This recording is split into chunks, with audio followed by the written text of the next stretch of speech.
కైకేయి, నా వద్ద చికిత్స కుశలమైన చాలామంది వైద్యులు ఉన్నారు. వారి అందరినీ నేను అన్ని విధములుగా సంతుష్టపెట్టాను. ఆ వైద్యులు తప్పకుండా నిన్ను మళ్ళీ సుఖముగా ఉండేటట్టు చేస్తారు. లేదా చెప్పు, ఇవాళ ఎవరికి నేను ప్రియమైన కార్యము చెయ్యాలో. అది కాకపోతే నీకు ఎవరైనా అప్రియమైన పని చేశారా? ఎవరికైనా నీవు ఉపకారము చెయ్యాలని మనోరథంతో ఉన్నావా? లేదంటే ఎవరైనా అపకారికి అత్యంత అప్రియమైన కఠోర దండన ఇవ్వాలా? దేవి, నీవు ఏడవకు.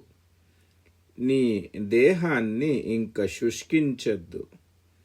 ఇవాళ నీకు ఏది అనుకుంటున్నావో అది నాకు చెప్తే అదే విధముగా నీ ఇష్ట ప్రకారము నేను చేయిస్తాను. నీకు ఎవరికైనా అవధ్యులు అయిన వారిని దండన ఇచ్చి వారికి మరణదండ ఇవ్వాలా?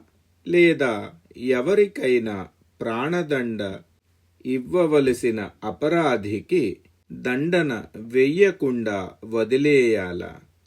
ఎవరైనా దరిద్రుని ఇవాళ ధనవంతులు చెయ్యాలా?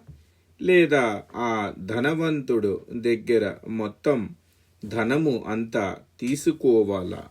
నేను మరియు నా సేవకులు అందరూ నీ ఆజ్ఞకి ఆధీనులు అయినవారు. నీ మనోరథానికి ఏ భంగము కలగదు. అది నేను పూర్తి చేస్తాను. దీనికోసము నా ప్రాణాలు ఇవ్వాలన్నా ఇస్తాను. రాణి కైకేయి, నీ మనస్సులో ఏమి ఉన్నదో అది నాకు స్పష్టముగా చెప్పు.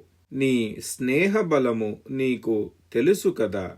నా మీద ఎటువంటి సందేహము నీకు కలగకూడదు. నేను చేసిన నా సత్కర్మముల మీద శపథము చేసి చెప్తున్నాను. నీవు ప్రసన్నముగా ఉండు. అది ఆ పని నేను ఆచరిస్తాను. ఎక్కడి దాకా సూర్యుని చక్రము తిరుగుతుందో అక్కడ వరకు ఉన్న పృథివీ నా అధికారములో ఉన్నది. ద్రావిడ, సింధు, సౌవీర, సౌరాష్ట్ర, దక్షిణ భారత సమస్తమైన ప్రదేశము మరియు అంగ, వంగ, మగధ, మత్స్య, కాశీ మరియు కోసల, ఇవి అన్నీయు సమృద్ధముగా ఉన్న రాజ్యములు అన్నీయు నా ఆధిపత్యములోనే ఉన్నవి. హే కేకేయ రాజనందిని, ఈ రాజ్యములలో వచ్చే వివిధ రకాలైన ద్రవ్యము, ధనము, ధాన్యము, అక్కడ ఉన్న మేకలు, గొర్రెలు అన్నీయు నీకు నీ మనస్సులో ఏమి కావాలో అవి నాతోని నీవు అడగవచ్చు. హే భీరు కైకేయి, ఇంత క్లేశము ఎందుకు? దీనికి అవసరమే లేదు. హే శోభన, లెమ్ము. కైకేయి, నాకు ఏమి జరిగినదో, నీకు ఎటువంటి భయము వచ్చినదో నాతో చెప్పు.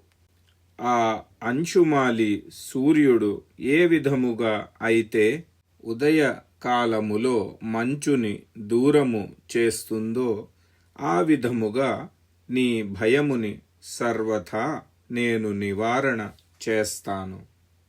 మహారాజు ఈ విధముగా చెప్పిన తర్వాత కైకేయికి మనస్సు కుదురుపడి సాంత్వన పొందినది. తన స్వామికి అప్రియమైన మాట చెప్పాలి అని కోరిక కలిగినది. ఆ విధముగా మహారాజు దశరథునికి ఇంకా అధికమైన పీడ ఇవ్వాలి అని తను సిద్ధపడినది. హరి ఓం. శ్రీగురుభ్యో నమః. హరి ఓం. ఇత్యార్షే శ్రీమద్ రామాయణే వాల్మీకీయే ఆదికావ్యే అయోధ్యాకాండే दशमः सर्गः सम्पूर्णम्।